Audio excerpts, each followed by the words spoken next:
Okay, guys, we're back. This is going to be game 2 of an ETC prep tournament. This time I'll be taking on vampire counts. The scenario we'll be using this time is going to be Blood and Glory. For the ETC rules, if you break your opponent first, you get 1 point. And if you also remain unbroken at the end of the game, you get 2 points. Now, if for any reason all your fortitude is in one unit, you automatically count as being broken. Doesn't matter what your fortitude is. We'll take another look at my army list here. I think I learned from the last game already that I don't think I'm fast enough for the way ETC is playing out. These infantry is just too slow, it looks like, and from what I've seen everybody else is playing, infantry is really taking a back seat. I think infantry's been taking a back seat in Warhammer for at least 2 or 3 years now, since all the elf books started coming out. And you'll see what I mean here. If you look if you look at this armor list, if you do the math, his 2 vampires, both are lords, and they're worth 1,200 points. They're the 50% he's allowed. Take Underlord allowance, and one of them's on a dragon, and the other one's on a Coven throne. So they're both, very maneuverable. That's almost all his points. And then the rest of his points are still fast stuff. He's gonna have Fellbats. He's gonna have a Vargeist.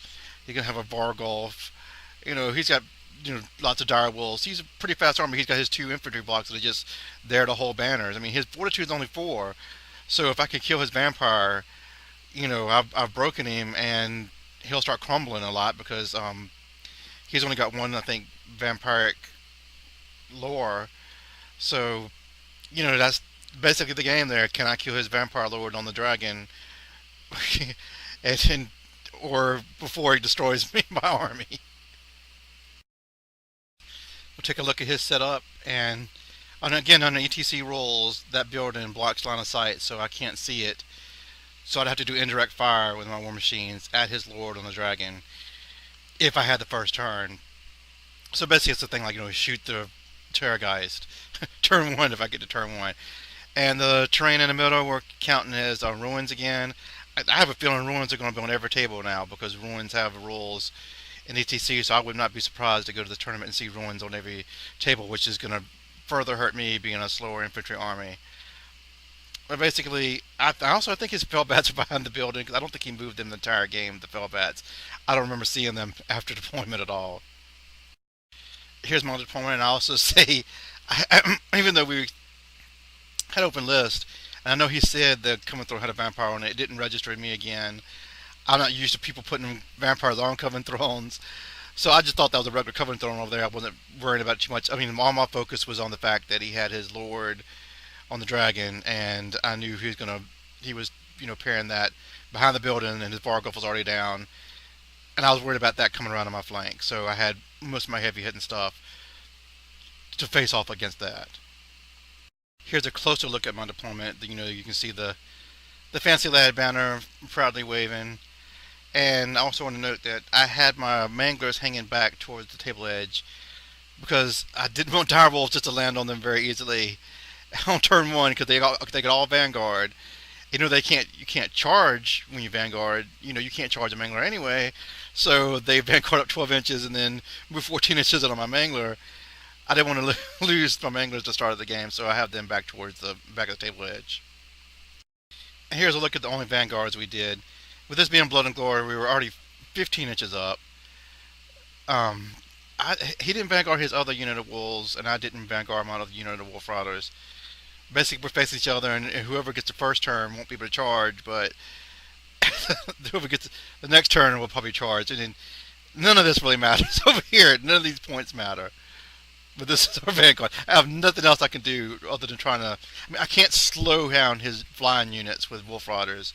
He has no war machines for me to take care of, so really all I can do is take out his wolves and keep his wolves from trying to destroy my war machines. So he gets first turn, and of course, what he's going to do with flyers, he's going to move right on my flank.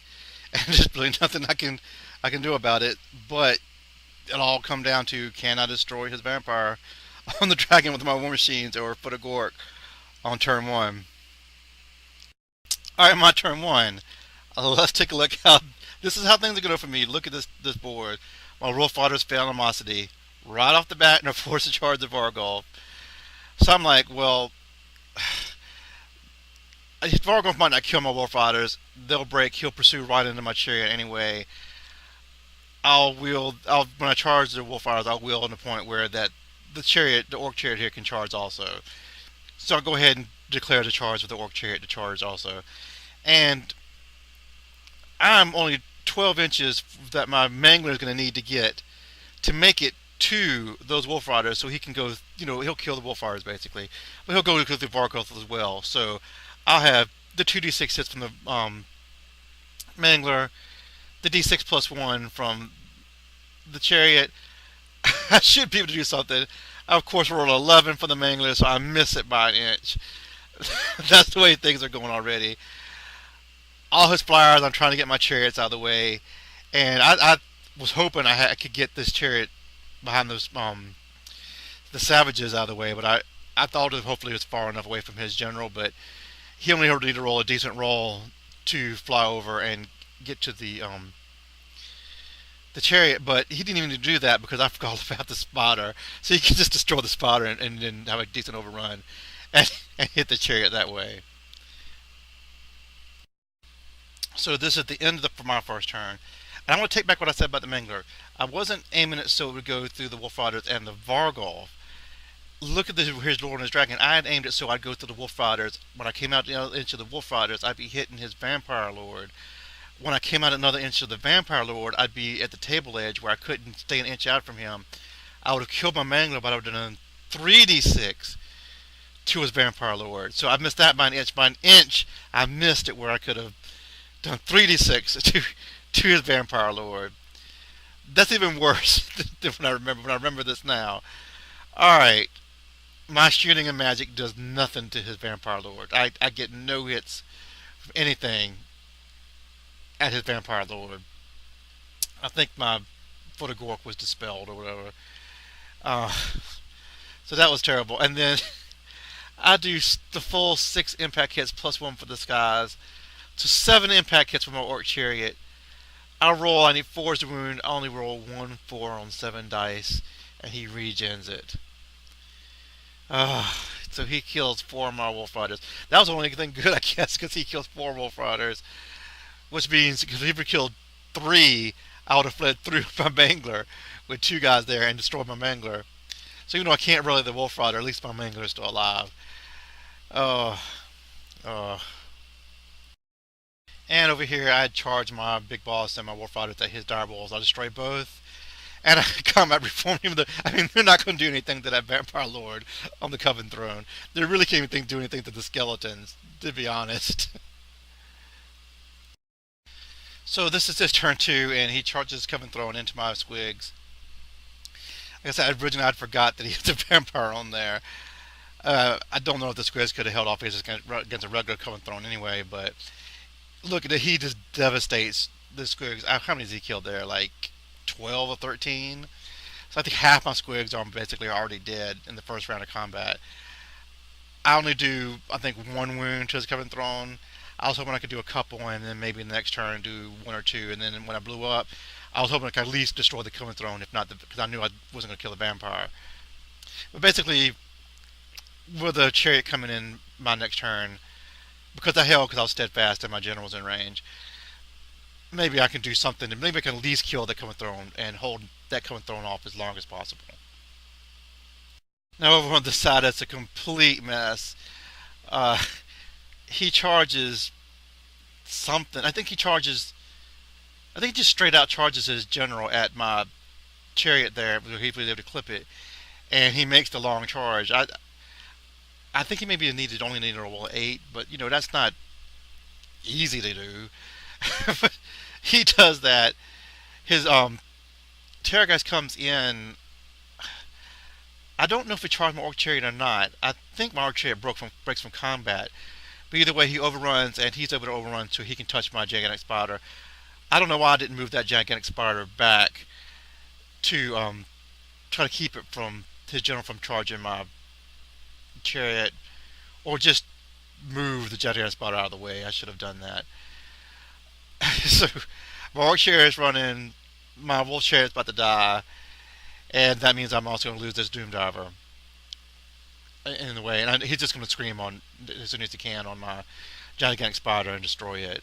Which I really do think he charged the orc chariot because my spider should have been dead from the scream this turn, but it's not. So he must have charged the chariot, and he didn't destroy it, and it was able to it broke and got away, and he just overruns in here.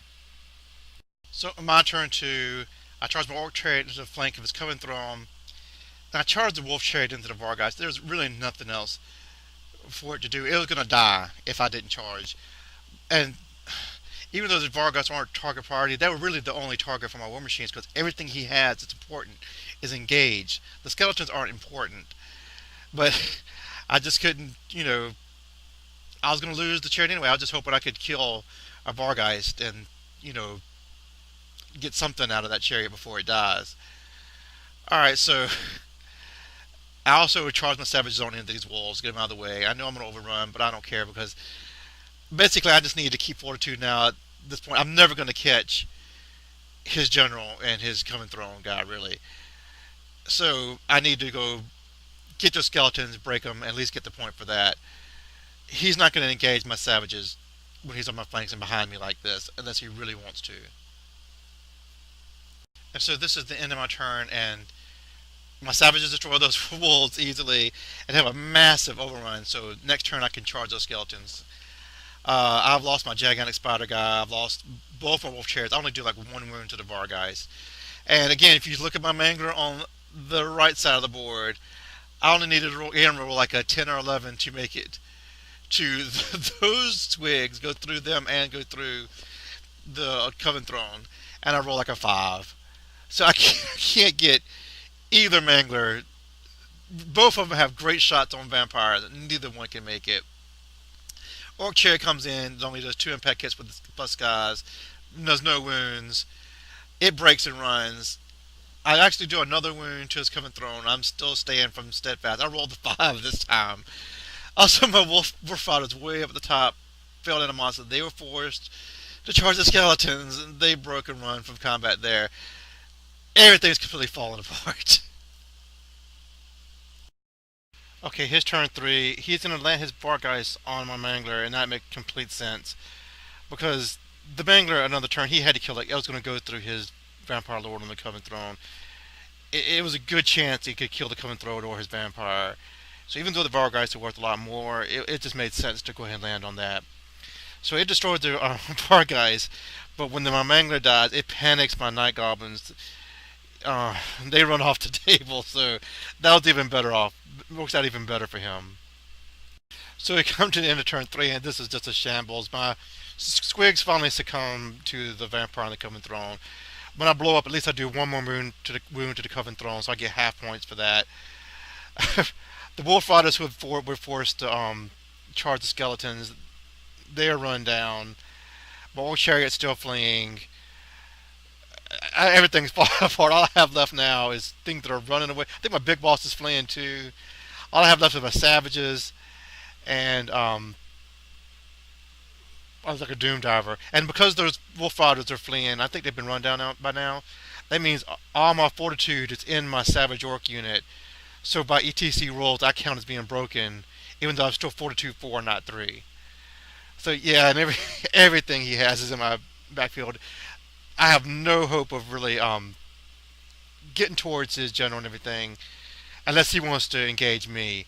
But I can still charge those skeletons, and even though it's not really I'm not gonna win the game, I can keep him from getting 2 more points because I can break him. And I was thinking in my mind breaking him would give me a point, but it doesn't. It just means he doesn't get the 2 bonus points. And so that's really my only hope now, is to try to break those skeletons. Maybe breaking them will make the difference in points enough to gain me another point, and it's going to keep him from getting 2 more points. Okay, so my turn 3, I charge the skeletons, and they're not destroyed. I think there's still 5 skeletons left from the Savage Orc attack. My run Doom Diver, I think I misfire my Doom Diver and destroy it. So it can't even get anything done. I do rally more Orc Chariot, which doesn't matter. My big boss flees off the table. I really have nothing else left. I was really hoping that I could destroy those skeletons, and because of the building there, I wouldn't have overran too much. Okay, his turn 4. think his Coven Throne charges my Orc Chariot. It's going to destroy it in combat. I don't even know what his Terrorgeist did. They just went back so that my Savages could never catch them during this game. At the end of this turn, I do destroy his skeleton units, and I'm gonna. I don't have a picture of it, but I'm gonna reform to face his other skeletons. But we figure out there's no way I can ever catch the skeletons because he can just keep moving away from me, 4 inches at a time, and I have to go through the difficult terrain. And even though I can still march through it, but with 2 more turns, I'm not gonna make it to those skeletons. And he's deciding, what does he want to just throw purple suns at my savages? It would be a big risk of him because he could miscast, kill himself, and I could pick up a ton of points that way. So we just basically call it at this point because he has no real reason to throw purple suns at me and risk him killing himself. I can't do anything to him. I'm never going to catch those skeletons. I'm never going to catch his other two guys. There's really nothing else to be done in this game. So when we add this up, this is a 15-6 victory for the Vampire Counts. He gets the bonus points for breaking me. I just, again, I'm not getting anything to go. I have lots of very, very close situations where I can get major points, and I just can't get the rolls to go off. And I think I had a lot of misdeployment I did early on. I should have just held back. I hate it. The orcs need to hold back and play the green orcs or green dwarfs or whatever you want to call it play style. But I'm just not fast enough. I cannot catch all those flyers. I should have just like boxed in or something. I think that's boring too. Cause I've done that a lot. I've played a lot of games where I just sit back and shoot magic and stuff, but it just gets boring after a while. I don't know how. I just want to say I don't know how people play dwarves. I don't know how you do it, guys. But anyway, this was still a lot of fun, and I want to mention that there's like 4 tournaments going on at Atomic Empire. I think there was our tournament, there was a War Machine tournament, there was a Magic tournament, and I think there was a Netrunner tournament. But even with 4 tournaments going on, there's still tons of space. If you've ever been there, you know how big this store is. Now, we were all crushed together. I think there was only like 10 of us at our tournament, and we were all crushed together in like one little corner of the store. So in our game, Ben's like, let's just lift our table up and move it to the other side of the store so there'll be nobody around us and we can play in comfort and style. So that's basically what we do. Like, we're by ourselves out there playing. Like, nobody's bumping into us. We don't have to worry about, all the noise and everything. We don't have to worry, like, if somebody wants to get by us. We're just out in the open. And I was hoping we could do it again, but I think Ben claimed that table for the whole tournament, for the rest of the tournament. So he played there again, and my game 3, I'm going to be stuffed back over into the corner. Alright, so my game 3 is going to be against Wood Elves. Things are going terrible for me so far. Can I finally get things to go my way again? I want to thank you guys for watching. I hope you guys enjoyed this. Feel free to like or subscribe, and I'll talk to you next time.